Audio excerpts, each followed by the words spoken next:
Welcome back to Fiber and Hobbies, where I totally did not make this whole episode, and my whole computer just decided to break, so I had to restart the whole thing. Anyways, welcome back to Fiber and Hobbies. I'm your host Tyson. Today we'll be pinning up this Nurgle Demon Prince from the new Slave to Darkness kit. New Demon Prince model. Anyways, first step I did, prime the model black, and then with the wings, I primed it white from the top, so the bottom parts of the wings remained black. And with the model itself, I did prime it white, mostly all over the places. Some parts were still left black, just so there weren't any white showing if I missed a spot or two.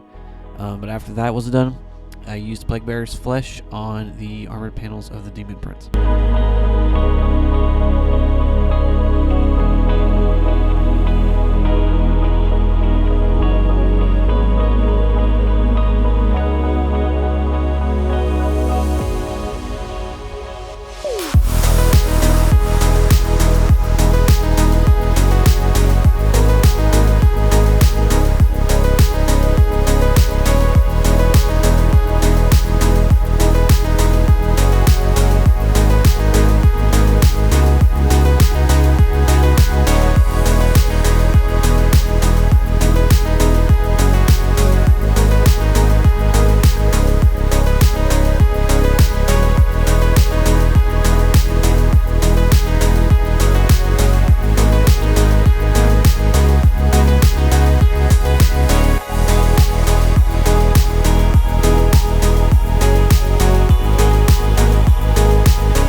After the armor panels was done, I was then deciding what to do next with the skin of the Demon Prince, because usually my skin on my Nurgle demons are with Plaguebearer's flesh, but I can't use Plaguebearer's flesh on the skin with the armor panels because that's just too much green. So ultimately, I decide using Aeros Dunes contrast to give it a more of a human skin tone, because that's what a Demon Prince used to be. It used to be a human. But to give it a skin tone, and it looks a little sickly. So I did that on the normal skin tone of the model. And when it came to the wings, the skin, I don't know what it's called, but the skin in between the fingers, I didn't want to also be Aeros Dunes, so I used Gilliman's flesh to make it look a little more stretchy and fleshy and more meaty. And then after the Gilliman's flesh was applied, I then put Caribou Crimson on it to make it more purple, pink, whatever you want to go with it. And I was really concerned about it at first, but after doing it and adding the Caribou Crimson, it looked really nice with the white to kind of gray, dark gradient on it. You'll see that in the next clip because I forgot to click record on my camera when I was painting, so woo, fun stuff.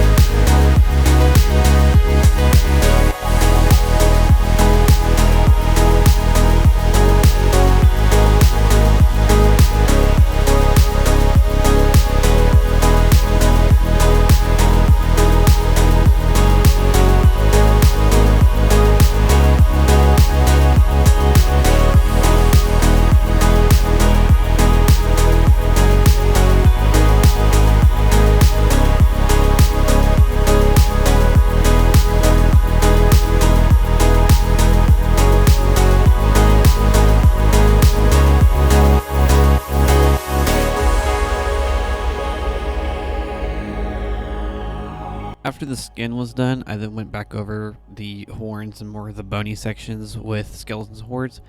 I did notice, like, after kind of painting the whole thing with the Garrison Dunes and then the Skeleton Horde on the bones, they kind of have a similar color scheme kind of feel to it, but the Skeleton Horde is a little bit brighter, luckily, so there wasn't really too much of a similarity to the whole thing. But as you can see in the background, you can see the wings being fully painted, and the Gilliman's flesh and Caribou Crimson giving it more kind of like a fleshy kind of vibe to it. Should also add these skulls on his waist that are being held by chains and stuff, and the skulls on the wings were also painted with Skeleton Horde.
After the bone was done being applied, I then went over the kind of cloth areas with Blood Angels Red. My Death Guard army, instead of using a purple kind of cloth on most of the models, it's actually red. So Blood Angels Red was the only contrast that I had that was red. And it was a little bit too bright, but then when I caked the whole model with Agrax or Shade later in the video, you probably will see that. It kind of toned down the harshness of the red, which was nice.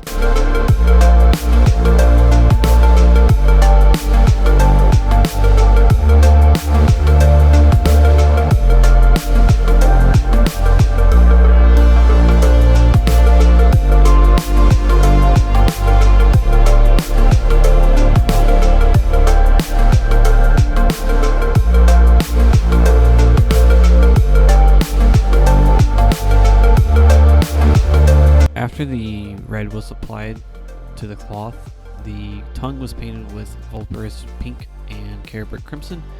You can probably just get away with Carebrick Crimson by itself, but other than that, the eyeballs were then applied to the Demon Prince's face, and also the faces that have been warped and contorted into the armor itself. Those were painted with Blood Angels Red. The Demon Prince's face I then went back over with Fire Dragon's Orange to kind of give it an iris, so you can kind of assume there's an eyeball there. Other than that though, I moved on to the metallics after finishing up some things, and gold trim was applied with Retributor's armor on pretty much around the whole armor panels itself.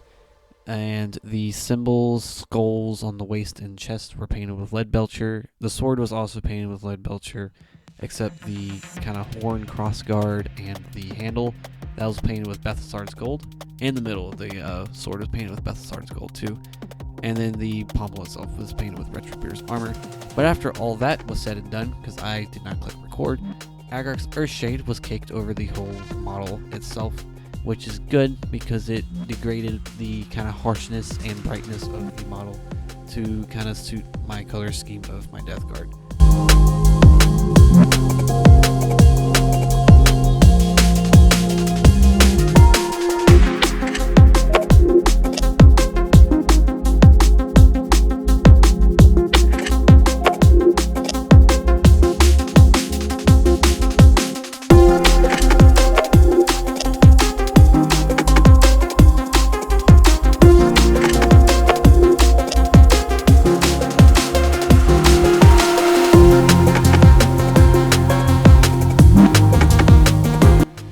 At this point, I'm just tidying up the model, just fixing up mistakes, and going back over the tongue with the Vulpurous Pink.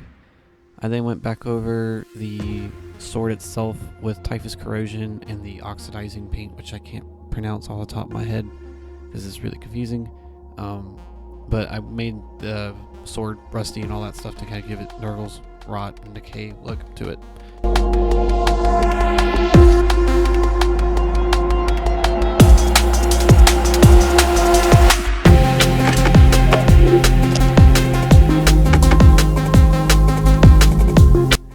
Now, I also didn't record the base because I'm also just forgetting so many things, but the rock was painted with Valhalla Gray, and I went with my Nurgle Swamp base as per usual with most of my Nurgle stuff, which is just using Sterling's Mud or Sterling's Battle Mire, and then using Nurgle's Rot just to give it the water effect, and then just adding some turf grass on it. But other than that, my Demon Prince was done.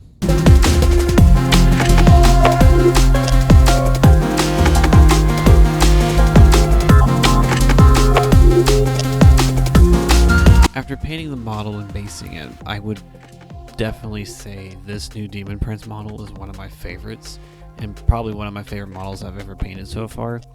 It's just got so many extra bits to it that you can add on to other things, and you can make pretty much any sort of combination of Demon Prince you wish. Magnetizing it I would highly recommend, but I'll probably have to fidget with that if I wanted to get another model. But other than that, thank you so much for watching. If you enjoyed the video, feel free to like, comment, subscribe for more Warhammer related content. It's free and you don't have to pay a penny for it. I'll see you guys in the next video.